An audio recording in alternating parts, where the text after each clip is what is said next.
할렐루야. 아멘. 오늘 하루도 하나님의 말씀으로 시작하시는 모든 성도님들의 삶 가운데에 주님이 주시는 평안과 위로가 가득하시기를 소망합니다. 말씀을 나누기에 앞서 잠깐 타임머신을 타고 과거로 돌아가 보도록 하겠습니다. 바로 초등학교 입학하기 전으로요. 물론 몇몇 분들은 국민학교이실 수도 있는데요.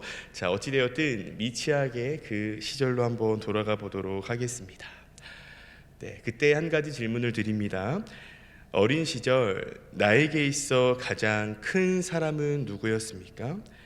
저처럼 몸이 큰 사람 말고요. 자, 내가 의지하고 신뢰했던 사람, 다시 말해 가장 넓은 등과 따뜻한 품을 가졌던 사람이 누구였습니까? 아마 가족일 것입니다. 그 중에서도 부모님이실 것 같습니다. 혹 어린 시절에 가정에 어려움이 있으셨던 성도님들께는 정말 죄송하지만 아마 대부분은 아버지의 등이 가장 크고 어머니의 품이 가장 따뜻했을 것입니다. 하지만 시간이 지나면 점점 어떻게 되나요? 어린 시절 내가 그토록 의지하고 신뢰했던 아버지와 어머니가 나이가 드시면서 조금씩은 힘이 빠지시죠. 그래서 슈퍼맨과 같고 원더우먼과 같았던 부모님께서는 이제는 조금씩 그 히어로에서 은퇴하시죠. 물론 여전히 우리의 마음속에는 히어로로 계시지만요. 제가 설교를 시작하며 타임머신을 타고 잠시 과거로 돌아갔던 이유는요, 사람이 사람을 의지하는 것에는 한계가 있다라는 것을 나누기 위해서입니다. 어린 시절 나에게 모든 것을 다 해주셨던 슈퍼맨과 같고 원더우먼과 같았던 부모님, 시간이 흐르면 이제는 내가 부모님의 슈퍼맨과 원더우먼이 되어주어야 합니다. 그리고 우리 또한 현재 자녀들에게 슈퍼맨과 원더우먼이 되어주지만 또 시간이 흐르면 자녀가 나의 슈퍼맨과 원더우먼이 되어줄 것입니다. 혹 자녀가 악당이 되어 힘들어하시는 분은 안 계시죠? 아멘, 감사합니다. 결국 사람이 사람을 의지하는 것에는 한계가 있다라는 것입니다. 오늘 우리가 함께 보고 있는 에스겔 30장의 말씀, 어떤 내용의 말씀입니까? 어제 나누었던 에스겔 29장 말씀에 이어 이집트 곧 애굽에 대한 심판의 말씀입니다. 애굽에 대한 심판의 말씀이 내일과 내일 모레까지 32장까지 이어져 있습니다. 어제 말씀을 통해서 나누었듯이 이스라엘과 애굽은 역사적으로 긴밀한 관계에 있었습니다. 그러다 보니 나라의 위기의 때에 이스라엘 백성들, 곧 하나님의 언약의 백성이라고 불리우던 그 백성들이요, 하나님이 아닌 애굽을 의지하게 됩니다. 그들은 바벨론의 침략 전후로 하나님을 구원의 소망으로 여긴 것이 아니라 이집트 곧 애굽을 구원의 소망으로 여긴 것입니다. 그런데 그러한 애굽이 현재 어떠한 상황에 처해 있다라는 것입니까?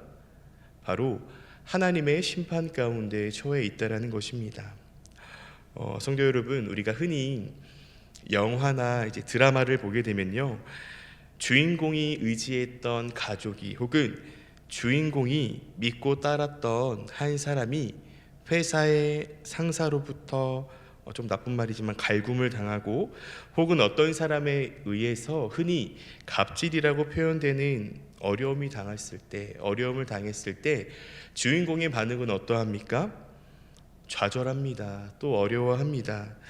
그러면서 자신이 의지했던 사람을 괴롭히는 사람에게 달려들지만 주인공이 그들을 이길 수 있는 힘은 아무것도 없습니다. 결국 계속해서 나누고 있듯 사람이 사람을 의지하는 것에는 한계가 있다라는 것입니다.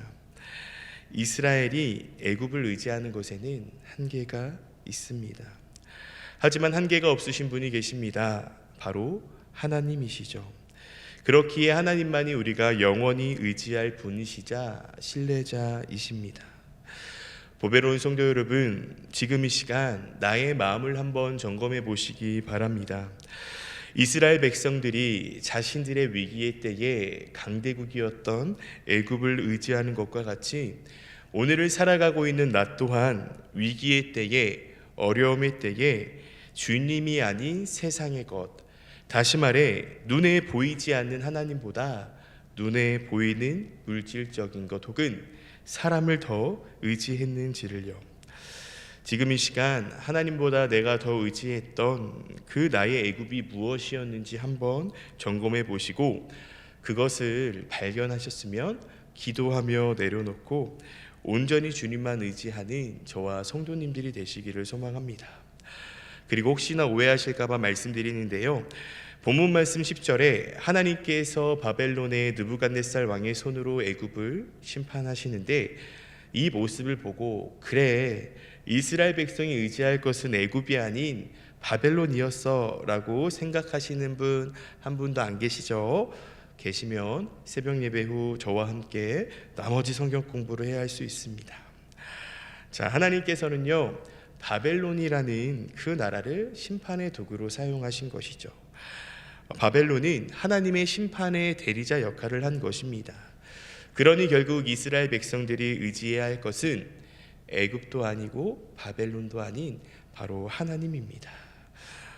성도 여러분, 우리의 삶에서도 어떤 한 사람이 자신이 굳게 믿던 것이 무너졌을 때 그 사람의 전체 삶이 무너지는 것을 종종 보게 됩니다. 그 사람이 의지했던 사업과 직장, 또 가족과 사람 등이 무너졌을 때 그 사람도 함께 무너집니다. 하지만 하나님을 믿는 그리스도인인 우리는 세상의 어떤 것이 아닌 영원히 변하지 않으시는 하나님을 의지하기 때문에 쉽게 무너지지 않습니다. 그렇기에 늘 언제 어디서나 하나님을 의지하며 주님이 주시는 그 평안을 모두 다 누리시기를 소망합니다. 다음으로 이 새벽 함께 나누고 싶은 두 번째 메시지는 하나님은 심판의 하나님이십니다.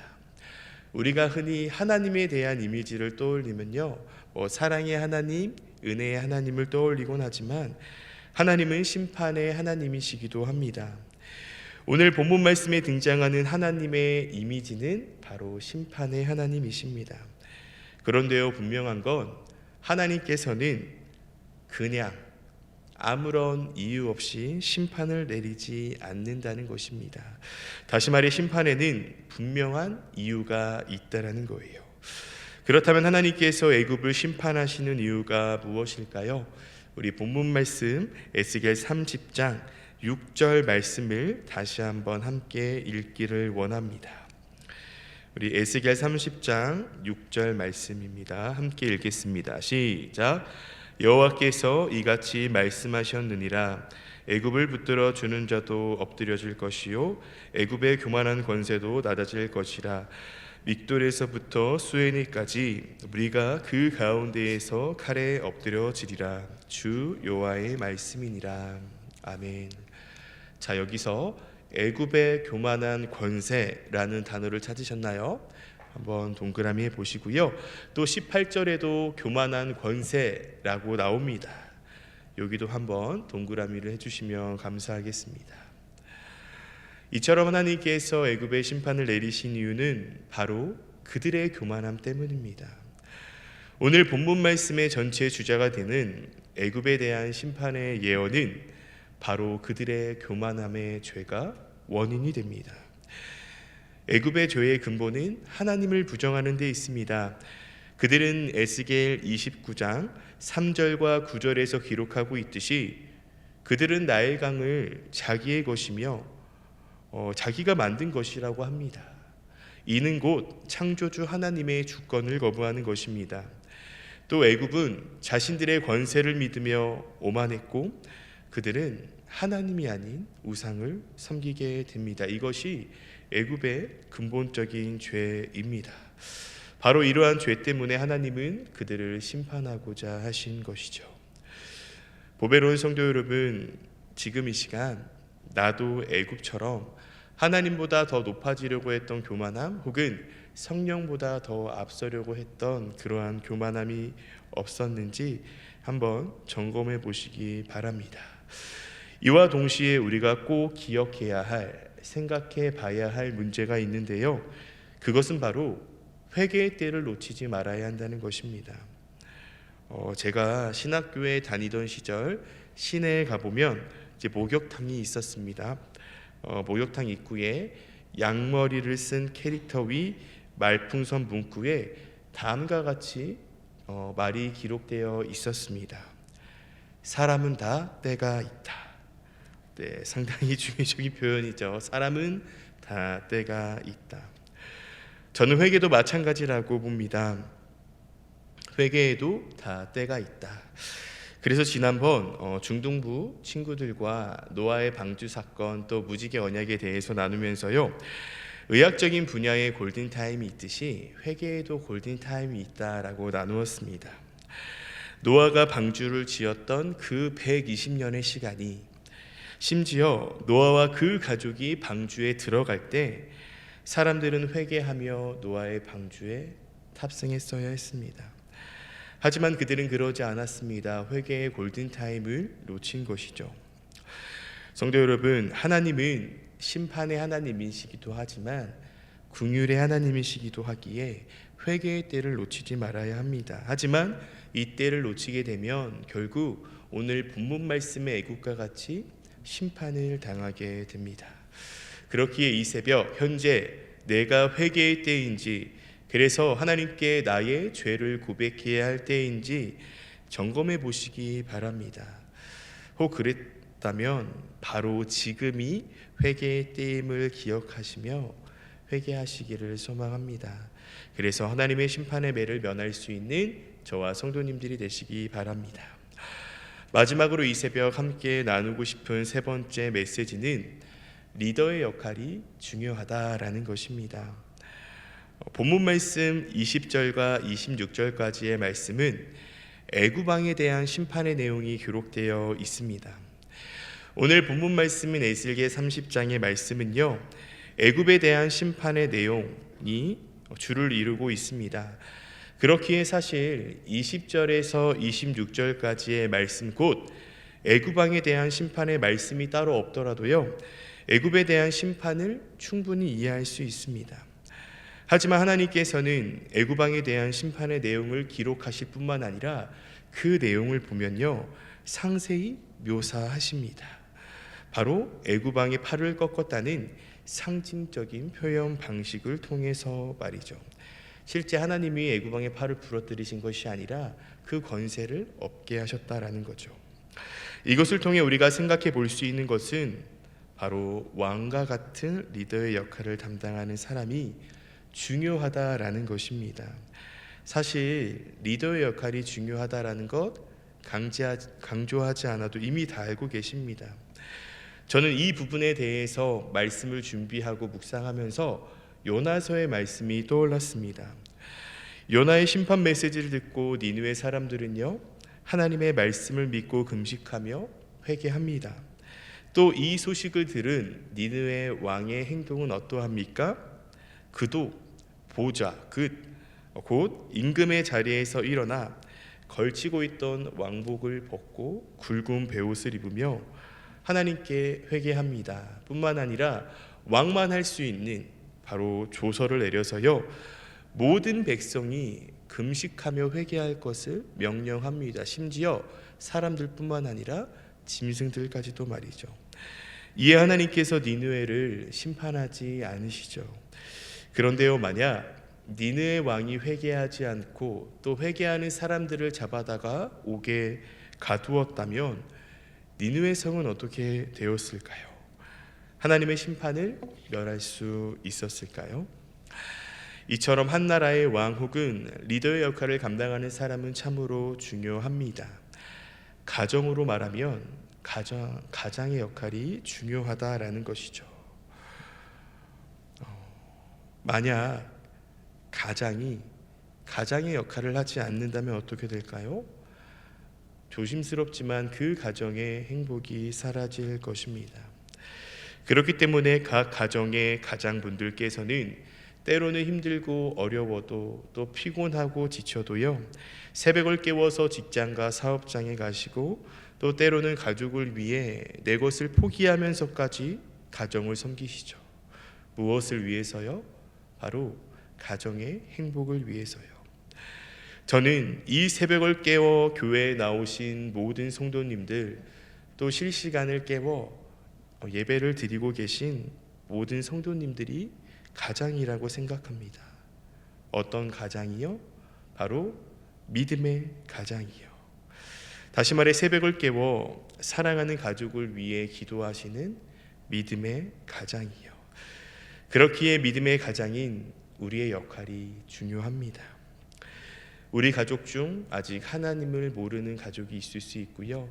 또 우리 가족 중 교회는 다니지만 아직 하나님을 인격적으로 만나지 못하는 가족이 있을 수 있습니다. 또 때로는 하나님보다 세상의 것을 더 사랑하는 가족 구성원이 있을 수 있습니다. 이때 믿음의 가장인 우리 그리스도인이 해야 할 것은 바로 하나님께 기도하는 것입니다. 바로 그 가족 구성원을 위해서 말이죠. 너무나 당연한 이야기일까요? 그런데요, 때로는 이것이 너무나 쉽지 않게 다가옵니다. 믿지 않은 가족의 구원을 위해 기도하는 것을요. 처음은 할 수 있어요. 한 달은 할 수 있어요. 1년은 할 수 있어요. 10년은 할 수 있어요. 하지만 그 이상이 되면요, 변하지 않은 가족을 보며 포기하고 싶은 순간이 찾아올 수 있습니다. 하지만 믿음의 가장 되시는 성도님들, 그럼에도 불구하고 우리는 끝까지 그 가족 구성원을 붙들며 기도해야 합니다. 그것이 바로 믿음의 가장인 우리의 역할이기 때문입니다. 또 하나님께서 우리를 포기하지 않으신 것처럼 우리 또한 하나님께서 우리에게 맡겨주신 허락하신 가족을 포기해서는 안 됩니다. 그러니 믿음의 가장으로서의 삶이 얼마나 힘이 드십니까? 하지만 성도 여러분, 그때마다 꼭 기억하십시오. 하나님은 언제 어디서나 늘 우리와 함께 하신다라는 사실을요. 그러니 세상의 눈이 아닌 믿음의 눈을 드시기 바랍니다. 또 믿음의 눈을 들기 위해 하나님을 예배하는 자리, 기도하는 자리를 사모하시기 바랍니다. 그럴 때 주님은 분명 우리에게 새 힘 주시며 하나님께서 나에게 맡겨주신 가정을 위해 끝까지 기도할 수 있게 될 것입니다. 그리고 이미 충분히 잘하고 계십니다.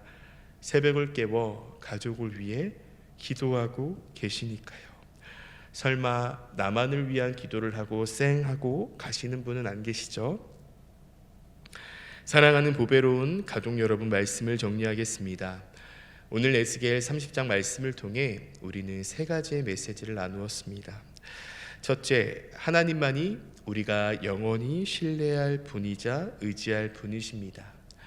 그렇지만 둘째, 하나님은 심판의 하나님이시기도 하기 때문에 우리는 회개의 때를 놓치지 말아야 합니다. 마지막으로 셋째, 리더의 역할이 중요합니다.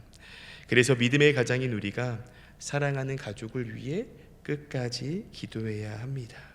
하나님께서 나를 포기하지 않으셨듯 나의 가족을 위해 끝까지 기도해야 합니다. 이 세 가지의 메시지를 늘 마음에 새기며 살아가시기를 소망합니다. 그래서 나뿐만이 아닌 우리 가족 모두가 회개의 때를 놓치지 않고 평생 하나님을 의지하며 하나님 안에 살아가 주님의 심판이 아닌 주님의 사랑과 은혜 안에 거하며 주님이 주시는 기쁨과 감사를 다 누리는 행복한 가정이 되시기를, 또 그 가정의 믿음의 가장이 되시기를 간절히 소망합니다. 함께 기도하겠습니다. 하나님, 오늘은 에스겔 30장의 말씀을 나누었습니다. 오늘 함께 나눈 말씀을 붙들며 기도할 때 우리가 영원히 의지하고 신뢰할 분은 하나님 한 분이심을 기억하게 하시고 또 회개의 때를 놓치지 않게 하여 주옵소서. 그리고 하나님께서 귀한 가정의 믿음의 가장으로서의 역할도 잘 감당하게 하여 주옵소서. 주님, 지금 이 시간 몸과 마음과 영의 어려움을 겪고 계신 성도님들을 위해 기도합니다. 지금 이 시간 주님께서 찾아가 주셔서 가장 먼저 위로해 주시고 나는 결코 혼자가 아닌 임마누엘의 하나님께서 함께 하신다라는 사실을 기억하게 하여 주옵소서. 또 삶에서 누군가를 판단하고 정죄하고 비판하는 것이 아닌 있는 그대로 사랑하는 하나님의 시각을 가지게 하여 주옵소서. 주님, 담임 목사님께서 2박 3일간의 부흥의 일정을 마치시고 오늘 교회로 복귀하십니다.